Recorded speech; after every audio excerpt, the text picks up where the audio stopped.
ये है talks news network और आप देख रहे हैं पॉलिटॉक्स, राजनीति का कच्चा चिट्ठा।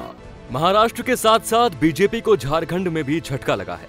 झारखंड में रामविलास पासवान की पार्टी एलजेपी के बाद अब ऑल झारखंड स्टूडेंट यूनियन ने अपने तेवर दिखा दिए हैं। झारखंड में आजसू पार्टी ने सोमवार को बीजेपी के साथ गठबंधन तोड़ते हुए 12 सीटों पर उम्मीदवारों की घोषणा की, जिनमें से 3 सीट पर रविवार को बीजेपी ने भी उम्मीदवार उतारे थे। वहीं आजसू प्रमुख सुदेश महतो ने सिल्ली से चुनाव लड़ने की घोषणा की है।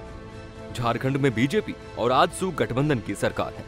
रांची में आजसू के प्रवक्ता देव शरण भगत ने उम्मीदवारों की पहली सूची जारी करते हुए कहा कि पार्टी के अध्यक्ष सुदेश महतो की अध्यक्षता में रविवार को हुई पार्टी की बैठक में लिए गए निर्णय के बाद पार्टी प्रत्याशियों के नाम तय किए गए हैं, जिसके तहत रामगढ़ से सुनीता चौधरी, लोहरदगा से नीरू शांति, हुसैनाबाद से शिवपूजन मेहता, गोमिया से लंबोदर महतो, बड़कागांव से रोशनलाल चौधरी और चंदन कियारी से उमाकांत रजक को उम्मीदवार बनाया गया है। इसके अलावा जुगलसलाई से रामचंद्र सहित, सिमरिया से मनोज चंद्रा, चक्रधरपुर से रामलाल मुंडा और सिंदरी से सदानंद महतो को पार्टी ने उम्मीदवार बनाया है। बीजेपी ने रविवार को 52 प्रत्याशियों की सूची जारी करते हुए चक्रधरपुर से प्रदेश अध्यक्ष लक्ष्मण गिलुआ, सिमरिया से किस्नू कुमार दास और सिंदरी से इंद्रजीत महतो को प्रत्याशी के रूप में उतारने की घोषणा की थी। इन तीनों सीटों पर आजसू ने बीजेपी के सामने अपने प्रत्याशी उतारे हैं। आपको बता दें, साल 2014 के झारखंड विधानसभा चुनाव में बीजेपी ने 37 सीटें जीती थी और उसके सहयोगी ऑल झारखंड स्टूडेंट यूनियन ने 5 सीटें जीती थी। इस तरह दोनों पार्टियों के गठबंधन वाली सरकार झारखंड में बनी थी।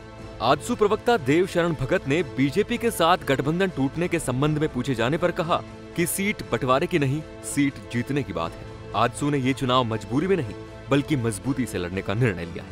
आपको बता दें, हाल ही में एलजेपी के राष्ट्रीय अध्यक्ष बने चिराग पासवान ने ऐलान करते हुए कहा था कि अगर बीजेपी से बात नहीं बनती है तो हम अकेले ही चुनाव लड़ेंगे। एलजेपी ने 6 सीटों की मांग की है। एलजेपी प्रमुख चिराग पासवान के मुताबिक वे सभी सीटों पर लड़ने के लिए तैयार हैं।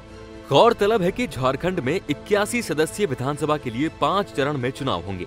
मतदान का पहला चरण 30 नवंबर को, दूसरे चरण का मतदान 7 दिसंबर को, तीसरे और चौथे चरण का मतदान 12 और 16 दिसंबर को और अंतिम तथा 5वें चरण का मतदान 20 दिसंबर को होगा। मतगणना 23 दिसंबर को होगी। पॉलिटॉक्स ब्यूरो, झारखंड। ये है टॉक्स न्यूज नेटवर्क और आप देख रहे हैं पॉलिटॉक्स, राजनीति का कच्चा चिट्ठा।